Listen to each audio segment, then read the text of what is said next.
kind of a very small market that you're on.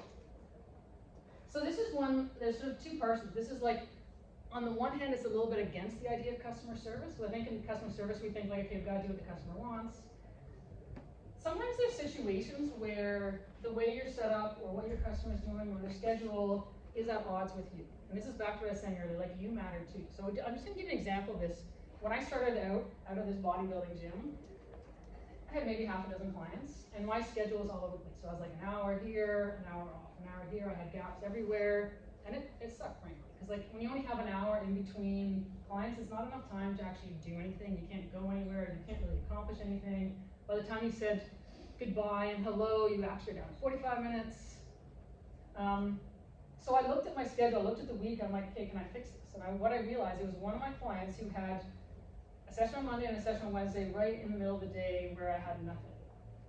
So I went to him, instead of just sucking it up, I went and said, hey Bruce, who's still a client by the way, this was like 11 years ago. Would you mind if we change the training from 1 p.m. to 9 a.m.? He's your guy.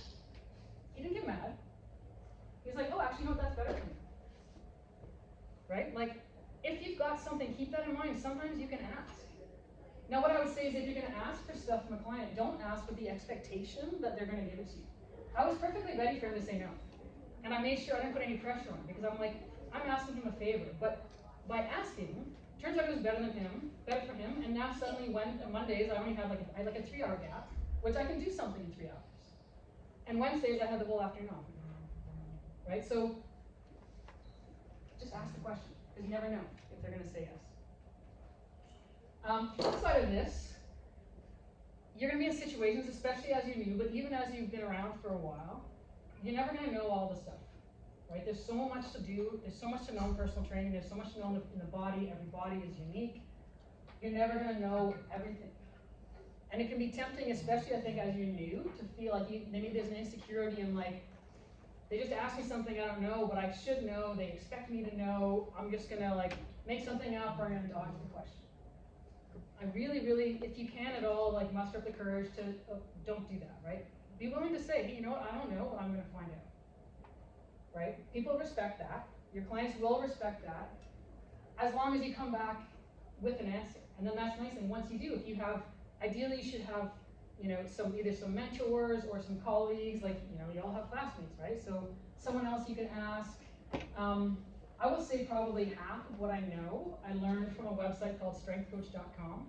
They have, I want to say at the time, it was like $10 a month. Now it might be 15, I don't know. And I have no affiliate with, I mean, I like the guy who runs it, but I have no financial arrangement with them. But it was such a great website because they have this forum for personal trainers and strength coach. I spent, I'm going to say the first several years of my career, whenever I didn't know something, hop on there. First I'd do a little search to see if someone else had asked the question.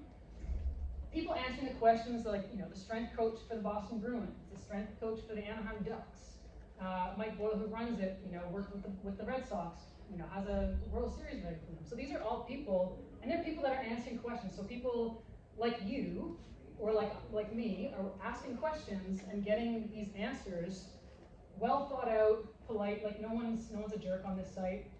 It's amazing, you can learn so much. And so by asking these questions, then I could go back to my client who asked me something, and I didn't know yesterday, but when I see them next week, I'm like, oh, by the way, I looked into that, and here's what I know. And here's what I learned, and here's what I think.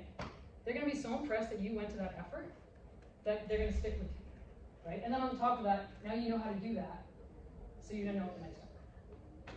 So yeah, so don't be afraid. You know, the other thing is ask your boss, right? Like whoever you're working for, don't be afraid to ask them. Ask them if you don't know something. And ideally, when you get to the point where you're a boss, you still need to have the courage to say, if someone asks you a question, to say, actually, I don't know. Right? Like I still don't know, and I still go and look stuff up. I have I don't post on the Strength Coach forum anymore, just because I did that for a long time. I feel like I got a lot out of it.